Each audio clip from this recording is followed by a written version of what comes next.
চলুন কিভাবে কাতলা মাছের কালিয়া রান্না করব। প্রথমে মাছের মধ্যে একটু হলুদ, লবণ, একটু সর্ষের তেল দিয়ে মাছগুলোকে ভালো করে মাখিয়ে রাখলাম।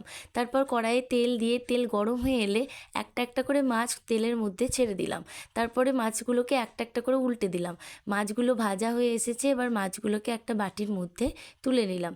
তেলের মধ্যে জিরে, শুকনো লঙ্কা ফোড়ন দিয়ে দিলাম। তারপর পেঁয়াজ দিয়ে দিলাম। পেঁয়াজগুলোকে একটু নাড়িয়ে নিয়ে হলুদ দিয়ে দিলাম। পেঁয়াজগুলো ভাজা হয়ে এসেছে, এবার টমেটো দিয়ে দিলাম। টমেটোগুলো সেদ্ধ করবার জন্য একটু লবণ দিয়ে দিলাম। এবার একটু নাড়িয়ে নিয়ে কাঁচা লঙ্কা দিয়ে দিলাম। আদা বাটা, রসুন বাটা দিয়ে মশলাটাকে ভালো করে কষিয়ে নিলাম। তারপর শুকনো লঙ্কা বাটা দিয়ে দিলাম।